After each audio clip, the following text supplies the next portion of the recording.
Рабство в Сибири. Неудобная правда колонизации. Принято считать, что Сибирь была одним из немногих регионов России, где не было крепостного права и население было свободным. Отсюда, дескать, и богатство сибиряков, и особый менталитет, не склонный к подчинению кому-либо. Однако, это довольно серьезное преувеличение и мифологизация, ситуация на деле была совсем иной. Крепостного права в Сибири действительно не было. Оброк местные не платили и заезжие барыни из России не имели таких же прав на холопов, как в доуральской части страны. Но это касается только русского населения, про обращение в рабство же аборигенов никто не говорит, а масштабы явления были огромными. До прихода русских сибирские народы не знали рабства, так как их экономическое развитие было довольно низким, лидеры же Сибири.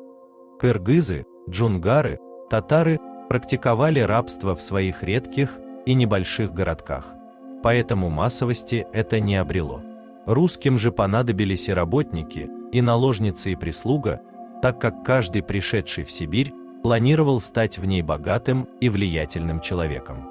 Людей же решительно не хватало, и поэтому стали активно принуждать к труду местное население, а еще чаще военнопленных, называя их по казацкой традиции ясырь.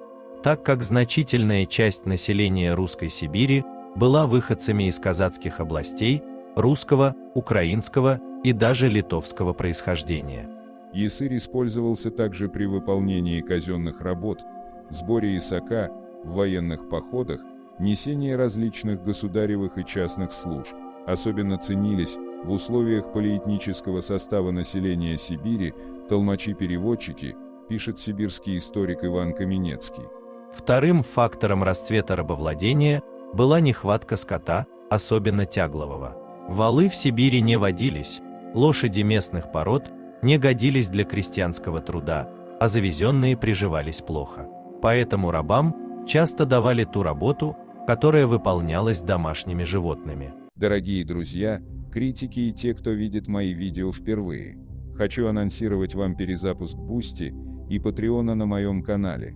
Не секрет, что YouTube довольно жесткая система со строгой модерацией, как с точки зрения правил поведения, так и тематики видео. Многие темы являются табуированными, закрытыми, не подлежащими обсуждению, что сильно сковывает тематику. И поэтому на Boosty для россиян и на Патреоне для иностранных зрителей будут свободные видео на те темы, раскрытие которых на YouTube будет невозможным и грозит всевозможными карами.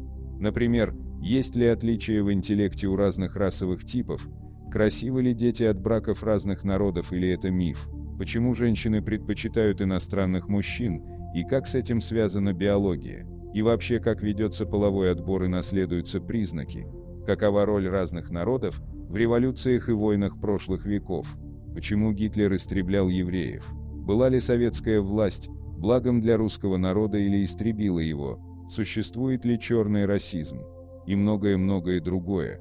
Подписывайтесь на Boosty и Patreon и получайте доступ к эксклюзивному контенту и обсуждениям. Таскать баржи и паромы, как бурлаки, сани и телеги, пахать плугом тяжелый и мрачный труд, особенно в кишащей гнусом тайге и лесах Сибири. Но надо заметить, что из ясырных людей вышли многие знаменитые сибирские купцы и промышленники, так как при принятии христианства они получали статус дворовых людей и права наравне с низшими классами русских. При чрезвычайной малочисленности рабочего скота, особенно лошадей, их работы выполнялись человеческой силой. Купец, например, объезжал стойбище иноземцев, рассекая тайгу не на лошадях, а людьми, которые тащили небольшие санки. Так передвигались порой целые обозы, иногда таким же образом передавалась почта за сотни верст. Кроме того, главный пункт Сибири был водным из-за неустройства дорог и малочисленности лошадей, так что для сплава судов по рекам употреблялись люди, тянувшие суда бичевой, где могли найти сибиряки рабочие руки, как не в улусах иноземцев, и неужели могут они держаться вольно наемного труда, когда можно было пользоваться совершенно даром людьми, обратившимся в рабов? Трудно было ожидать много. Аборигены Сибири стояли намного ниже русских по экономической и военной мощи, привыкли подчиняться и платить дань татарам, джунгарам и русским. А с ними рядом поселились настоящие головорезы из казацкого сословия с опытом войны в Ливонии, Турции или Польше и, разумеется, презиравшие любой физический труд, кроме разбоя и войны. Отношение к ним было ничуть не лучше, чем к индейцам в Америке или африканским рабам. Принуждение к труду, ограбление, насилие всех видов. Так называемое похолопление иноземцев еще больше расцвело на Дальнем Востоке. Его источниками были плен и долговые обязательства. Например, еще в 1681 году в Анадырском остроге, согласно росписи ясырей из юкагиров, коряков и чукчей. У сына боярского Родиона Кобелева было 3 ясыря, у старца Федосея 7, у десятника Ивана Потапова 5, у казаков Залидея 2, Павла Леонтьева 2 и так далее. Это явление наибольшие масштабы опять же приняло на Камчатке. Участник второй Камчатской экспедиции Витуса Беринга, первый европейский исследователь Камчатки Стеллер писал, у каждого казака было по меньшей мере 15-20 рабов, а у некоторых даже от 50 до 60. Этих рабов они проигрывали в кабаке в карты, и случалось, что рабыня в течение одного вечера переходила к 3 или 4 хозяевам, причем каждый, кто выигрывал, ее насиловал. Таких рабынь казаки выменивали также на собак. Третья причина расцвета рабства в Сибири – огромная нехватка женщин. Так сложилось, что в Сибирь переселялись преимущественно молодые мужчины – казаки, младшие сыны крестьян, боярские дети, каторжане, охрана каторжан, купцы. Женщин было крайне мало, и о том нередко писали жалобы на самый верх. Первые колонизаторы, умоляя прислать им женщин любого сословия и кондиций, лишь бы немного смягчить половой вопрос в регионе столь суровых условий. Царь высылал в Сибирь проституток и женщин, обвиненных в убийстве, но их количество и качество явно не удовлетворяло потребностей. Поэтому женщин покупали у аборигенов, отнимали силой как у сибиряков, так и друг у друга. Особо удачливые содержали целые гаремы, неизбежно смешиваясь с бусурманками.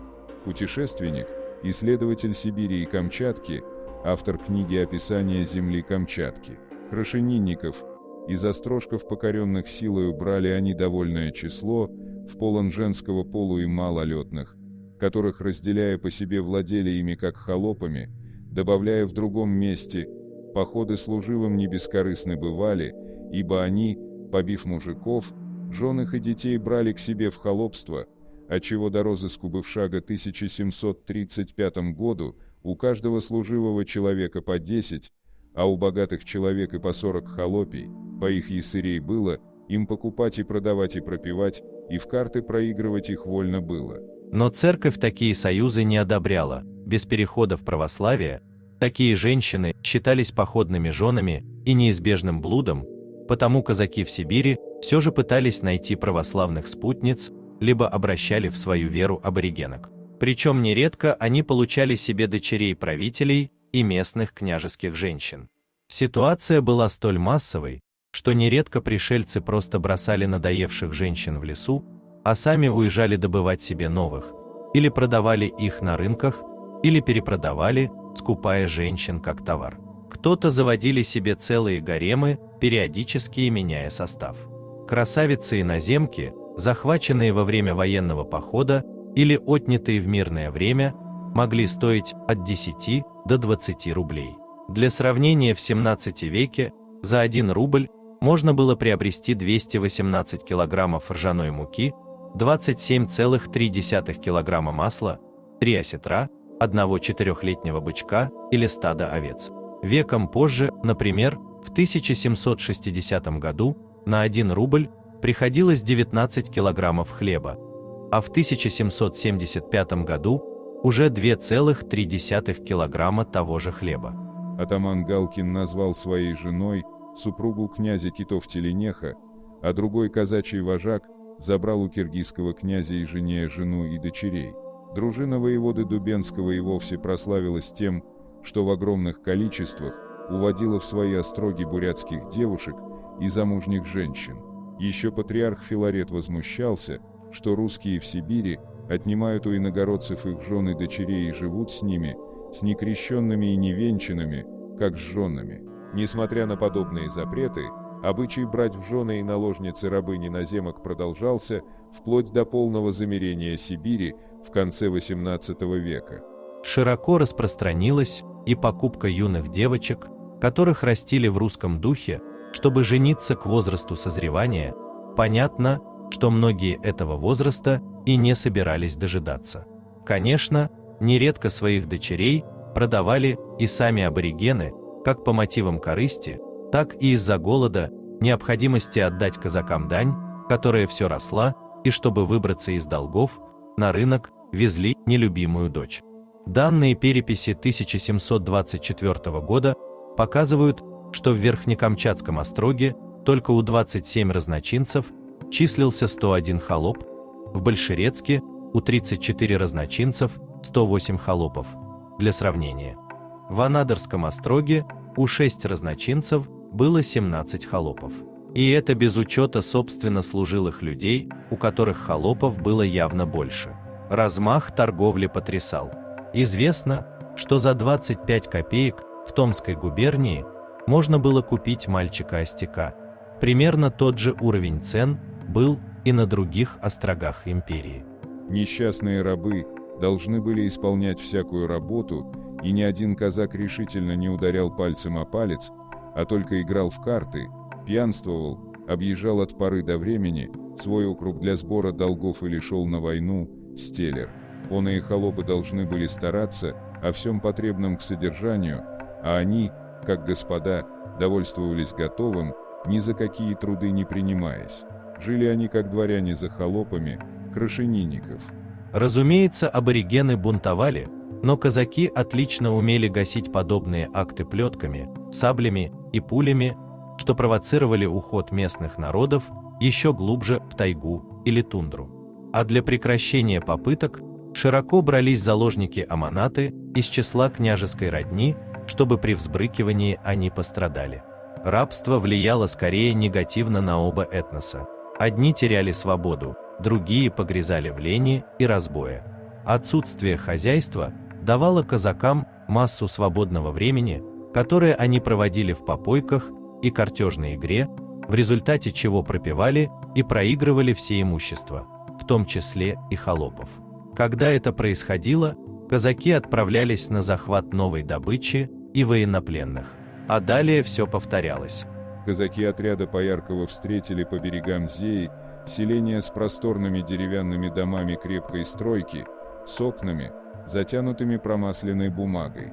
Поярков требовал от дауров яса к русскому царю, захватывал аманатами, заложниками, знатных людей, держал в цепях, обращался с ними жестокохабаров, власть запрещала, а он взял и удавил жену князца Шельгинея, когда та ему отказала дать, хотя была в аманатах, под нее ясак собирали, а потом с дури ума, видать, пьян был, повесил около Очанского городка Кечу еще нескольких аманатов, а перед этим отрубил им руки, а потом взял и разрубил пополам князца Мингалчу, когда тот фактически привел его к своему улусу. Зуев русские землепроходцы. Мотивы поведения и образ действий.